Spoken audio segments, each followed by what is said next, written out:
We're going to look for the next digital interface revolution. And if you take into account that we have already had a couple of digital revolutions, namely some of you can remember we had command line with MS-DOS, and before that of course punch cards, because that was before that. We had graphical user interfaces with IBM and Apple, which is something that we still very much use today. And now, of course, touch, if it works, with iPads and tablets and smartphones. And then the question actually is, what is the next?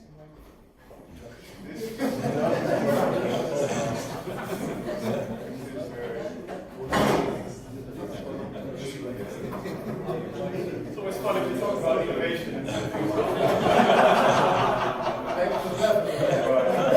Right, okay. So I'm going to try again. So I have one graph in my presentation, and I think that's why the presentation is struggling, because we don't really like graphs. So this is a history of the exponential growth of the computational power of computers.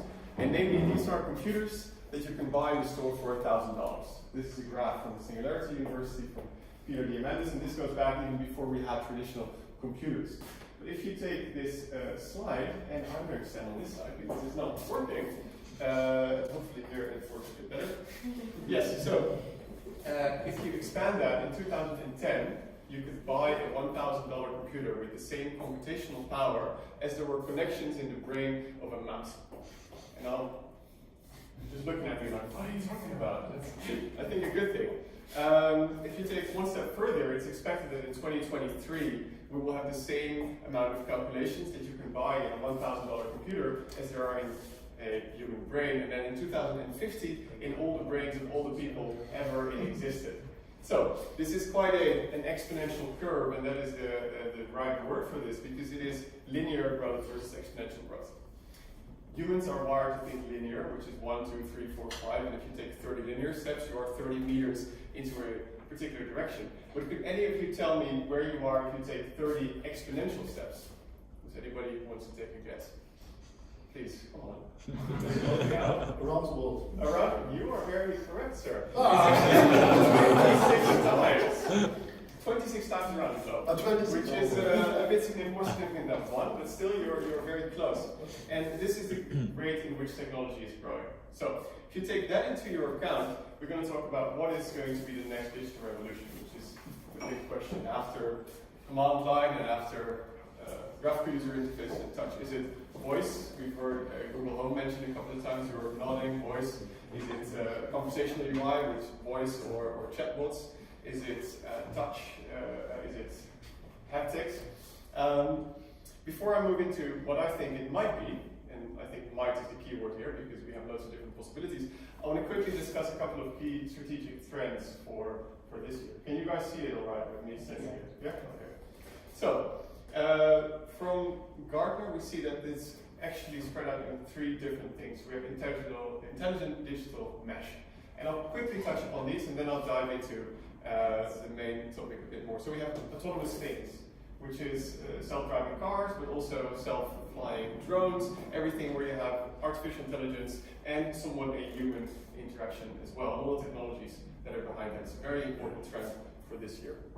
Then we have augmented analytics, which I think drives on what we've heard already here today, which is big data sets and machine learning algorithms that are finding specific things and trends in your data that you otherwise wouldn't have found. How can you use this data set without us humans, knowing about it? AI-driven development, which I think is the holy grail also for the company where I work for, is that at some point artificial intelligence will help developers write code up until a point where you can just ask a question in terms of, I would like a solution for this and that problem, and artificial intelligence would write a complete solution for you, which is not something that is happening very soon, but we see small steps in that area coming on. Then in the digital field, we have digital twins, where you have real-world applications in a factory, for example, a machine that have an exact copy in a virtual world, and you can use that for testing and so forth and so on. Industry 4.0, you mentioned it in your presentation a couple of times as well. Very important here. Then also industrial IoT development, empowered edge. what we see now with Internet of Things devices, usually works with sensors, collect data, they send it to a hub, and they send it to a server, and all the calculations, the computer power, the processing power happens in the server. But with empowering edge, all these edge devices, which are the sensors that we use in Internet of Things, they also do the processing power right there. So it saves latency, it's faster, and it's a bit cheaper as well. So there are huge developments going on in that field as well. Then immersive experiences. And this is conversational UI, but also augmented reality and virtual reality and everything that comes around that as well. This is a personal passion of mine, so we're going to dive into that a bit more. Super excited about that. Then in mesh, we have blockchain, distributed ledger technology, decentralized, very secure, cryptographically secured. Very interesting as well. We're doing a couple of projects with that too, and I'll touch upon that in a minute. Then smart spaces are getting more interested, which is smart cities, but also smart offices, smart buildings, and with smart, I kind of mean towards sustainable as well. There are a variety of different meanings how you can interpret that. And then underlying everything, we have two things. We have privacy and ethics, super important in digital as well. And on the other side, new ways of quantum, or new ways of computing. So whether it's triple C or quantum computing, this is pretty important, because the graph that you saw earlier, which is Moore's law, as most of you probably know, is a very disputed graph actually, because a lot of people say that this law, which states that every 16 to 18 months the amount of transistors on a computer chip will double, so the computational power doubles, this is this exponential growth, cannot actually continue because the chips are getting too small. We're already talking about nano level, we're talking about having millions of transistors on nano level chips, so we need to have new ways of computing if the trend is actually going to continue, which is very interesting as well. Right, so I'm going to talk about sensors, which is somewhat touching on a couple of these things, and I'm going to see if we can explore what is going on in the world of sensors. I'm going to bombard you with a couple of different cool, fun things. So, first, spatial computing. Is that the next digital revolution? Can anybody here, do you know spatial computing? Are you aware what it is? I see people nodding no, but that's a good thing, because then my presentation will have more impact. Right, so spatial computing is essentially that sensors on the outside of our devices, whether it's a mobile phone or it's a pair of glasses or sensors in the room that sense the entire world. And essentially what they do is they map the world and put a digital layer on top of the real world. And this digital layer allows us to place 3D objects on top of the real world. And this is something that you've known about for, well, augmented reality, for example. You have, with the launch of Apple's AR Kit and Google's AR Core, it's very accessible for consumers. Most new smartphones have AR capabilities, and you see more and more AR products by companies. And this is an example from IKEA Place. They are a fantastic example, especially if you link this to digital transformation. And the reason is this. Since 2014, IKEA has been very actively approaching their digital transformation journey by digitizing all of their assets. So you know, IKEA is quite famous for having those physical brochures that you can take home, and you can see all the different kitchens and the rooms and the living rooms. All of that since 2014 has been digitally made. It's no actual pictures anymore. So they're actually a step ahead of the curve because they already have all the digital assets. And it was quite simple to make an app like this to place a couch or a chair or any of their assets in your living room. So this is a logical step. And IKEA is a very good example in terms of digital transformation. Lego is another one, and they're collaborating, which is incredibly cool. It's not new, however. So this is a project that I worked on in 2011, so this is with Burberry. This was an app for the London Fashion Week, where the models would walk on the catwalk, and attendees could scan the models with their iPad, and they could see information on the clothes, and they could directly buy it.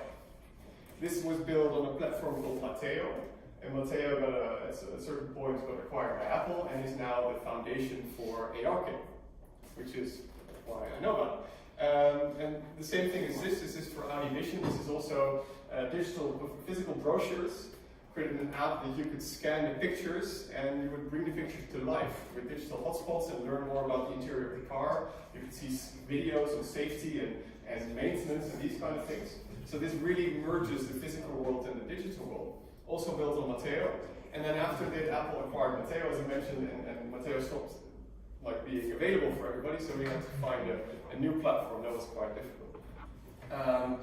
This is an example of a bit more recent, Amazon. So they are also, just like IKEA, allowing users to place products in their living rooms before you buy them. So this is direct-to-consumer sort of disruption.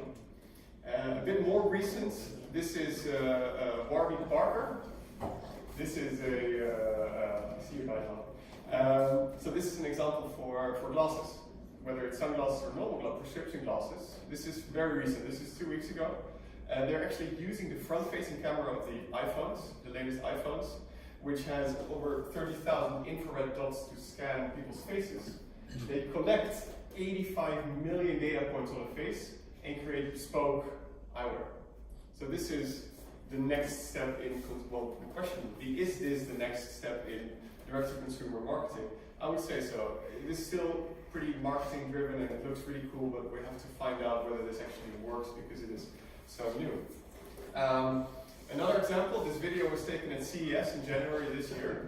This is from a Chinese company called UCAM, and here they overlay with augmented reality in real time different colors on your face, whether it's makeup or hair color or fingernails colors or anything you can imagine with makeup. And then the thing is, you can directly buy it as well.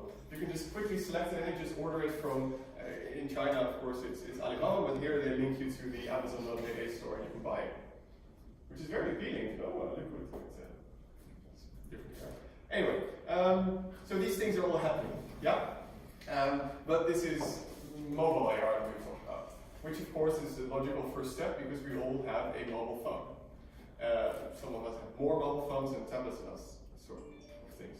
If you take one step further, this is where I believe the future is going to be, is head-mounted display. Maybe not in these form factors, but I'll touch upon form factors in a bit. But this is definitely where the future is heading.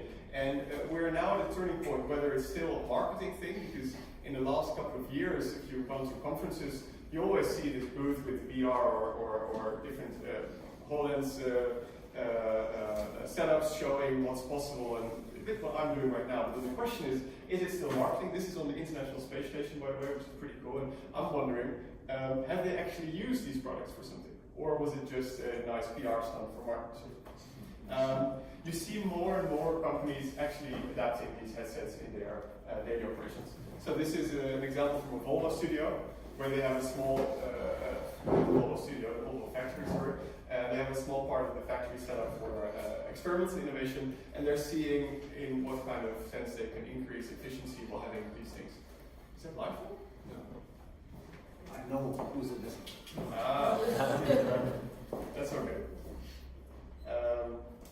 Yeah, so this was me when I first tried my HoloLens. I had goosebumps everywhere. It was amazing. And the thing is, right now these experiences are quite rudimental, right? It doesn't look that good. It is quite laggy, but it's getting better. But the thing is, if you have one of these headsets on, you can almost like feel the future, right? You can see how this will play out and how you interact with them in the future. So my first thing was, is this going to be the desk of the future? Will I have floating screens? You know, all these things we've seen in sci-fi movies for our entire lives are finally almost coming to life, and that's pretty incredible. This is a demo from Meta, where they have floating screens, and the guy pushes a button and it has a couple of screens, but he can also reach inside a screen and make something 2D to 3D. Mind blown, yeah. And you can also just, there are sensors in the outside of the headset, and they track his hands, and you can manipulate the 3D objects. But this was the thing that got me. I mean, he can actually pull the car apart, and you can see all the different things inside. That's just sci-fi. Unfortunately, they went bankrupt. And the reason is actually the trade war between the US and China. They had a Chinese backer who was going to invest tens of millions, but they backed out. But a good thing, they have one of their previous investors who bought over everything, and the entire team, they're going to make a new start, which is interesting. So this is another example. where this is on the HoloLens. This is filmed directly through the HoloLens. This is imagining how can we envision the showroom of the future? How do you build your own car? Yeah. So you can rotate the car by voice and change the different colors. You can use different interactions, changing the colors, but also the different accessories on it, like roof boxes and ski carriers, change the different tires and all of that thing. And now he's sitting, but it will actually come through to life if he stands up and starts walking around the car, because then you can see that it is actually not a 2D thing, but it is a 3D thing, which he will do in a second. I should have got the part of that. I'll show that that's wait for it. See, now he stands up and you can walk. So it is fixed to the ground, and we did some experimentations to see if this was usable, and we tested it in a couple of Audi showrooms in the UK, but it's too expensive to develop now on a large scale. Another thing is the future of entertainment. What kind of role will these headsets play in marketing and entertainment? This is a very nice marketing video by Microsoft, where they put down their vision of their HoloLens. So it creates all these 3D elements, and you can watch a game with miniatures on your coffee table, like the Star Wars game where you have the fighting happen. But this will be extremely cool. Imagine you're sitting at home watching a football match with like small miniature guys running around the table. You say, put your beer out of the way, I can't see him scoring. But this is all very marketing, and then when we tried to do something similar, we ended up with this. It's a bit more boring, but this uses real data actually. So this is data from a previous played match, and this is the field floating in midair. And you can actually see where we're testing, can we use the data and what kind of sense can we do this. This was in 4 hours. So imagine what you can do if you have 4 months, right? So this is just something to think about. Then with the whole rise of AR, we are starting some questions. How do you design for AR? I mean, from a UX perspective, there are all new kinds of ways where users can interact with these things. So it's a good thing that all the big players, they are launching design guidelines. Whether it's Apple or Google or Microsoft, they have guidelines to help designers design for AR. There are a plethora of prototyping tools.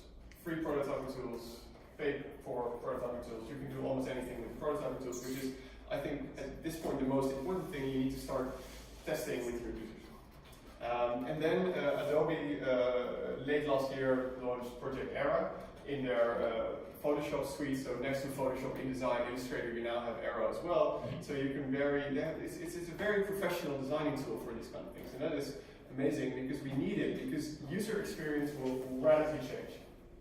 And this goes back to what the next phase in the revolution might be, and I say might again, because this is filmed with a GoPro through a headset. So they do, this is from Leap Motion, they do hand tracking very well. Yeah. So they have different, this kind of prototyping, what kind of menus would work, and it works very smooth. Yeah. So this is just insane, and this is, if you try this, I got goosebumps again. It's like, oh, this is so incredible. And the video continues with a variety of different things from it. And I thought that it was quite nice. So this is their main business. They make sensors that track hand tracking, and it's getting so accurate that it's just mind-blowing. So you can get things like this. This is also an experiment from them. What if menus were in the tables? Oh, okay.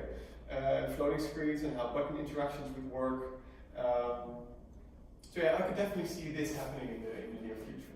I mean, it's near is maybe an overstatement. I think in these kind of things we always underestimate how fast these things are. It always takes longer, but we definitely underestimate what is going to happen in 10 years.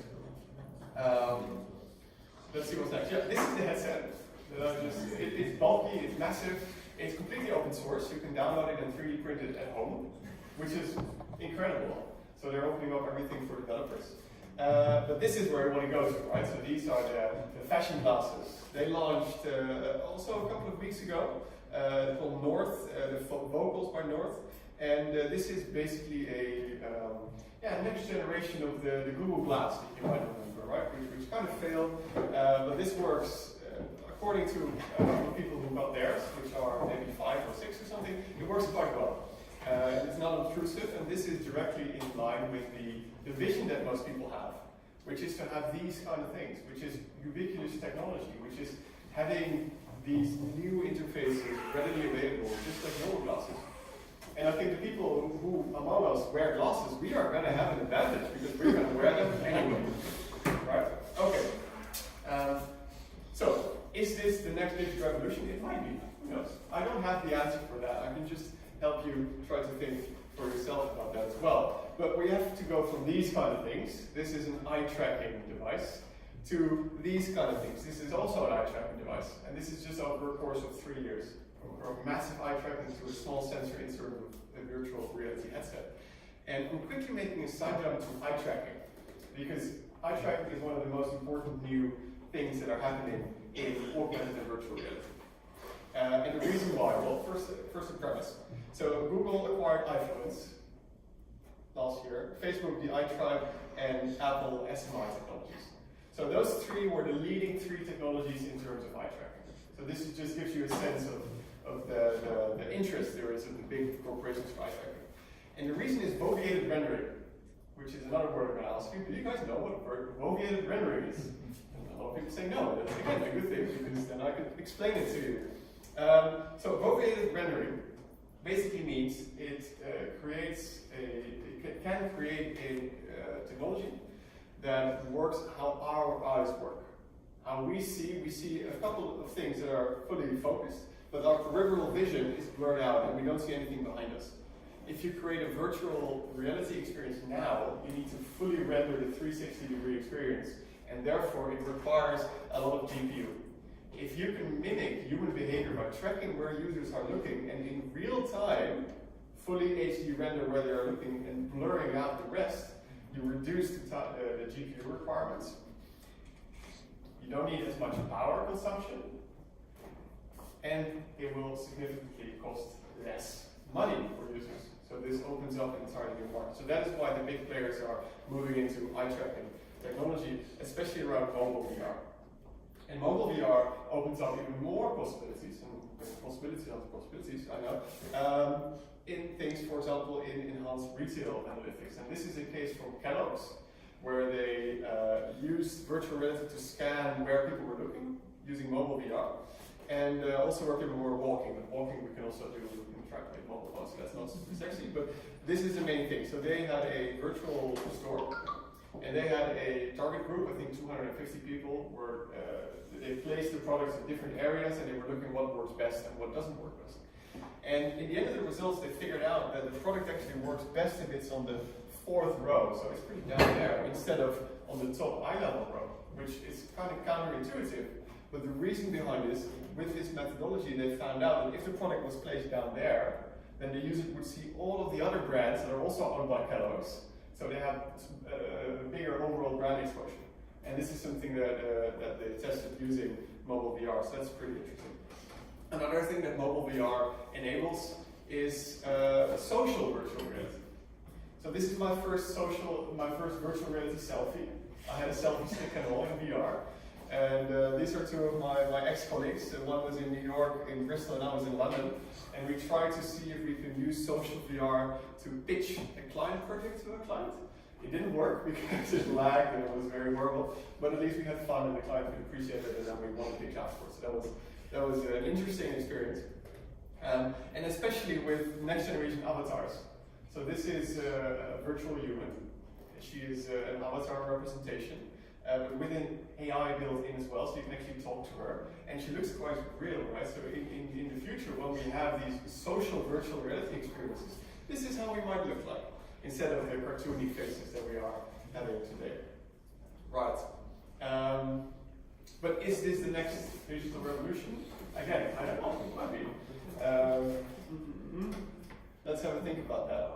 At least what we do know is that the possibilities are endless. And I think this is where part of our strength comes in as well, is we can help you with accelerating your digital strategy, going from different prototypes to MVPs, and really transform your business together using either it's augmented reality or virtual reality or any of the other new possibilities that we're looking at as well. I actually wanted to cover everything, but then we would have been here, I think, for the entire week, because it's pretty long. I did want to get into a couple of slides about what we do and how we work and that kind of thing. But before I do that, are there any questions up on this point? Oof, a long way.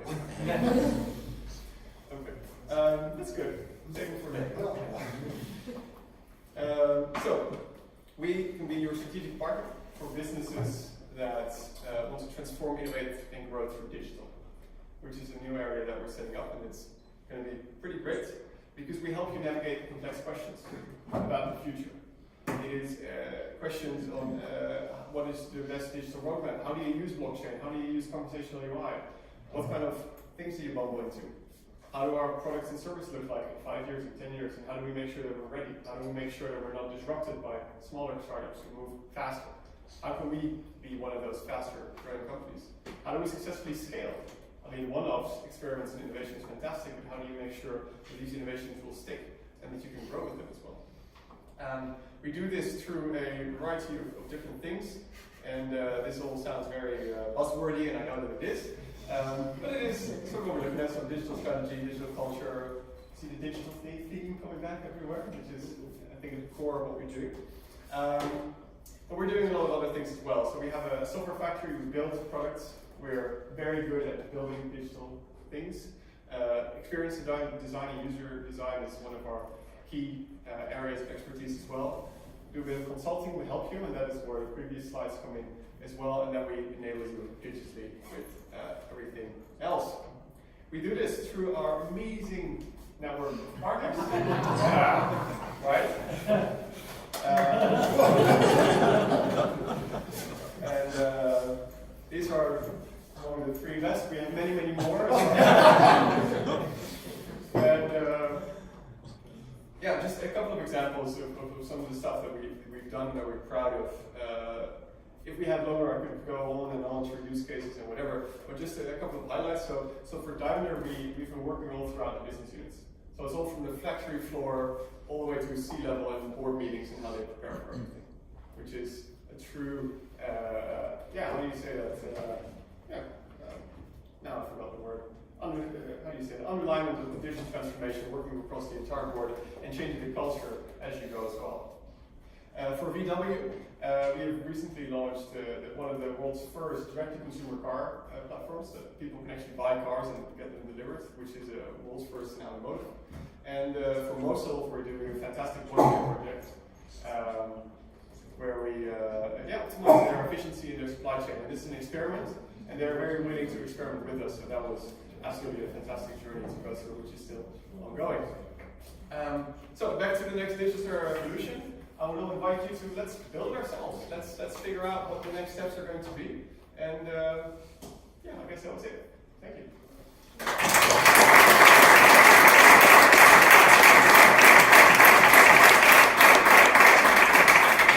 I know you've all been saving all these questions. Any questions so far? Well, okay, then I guess it's time for coffee and some more now.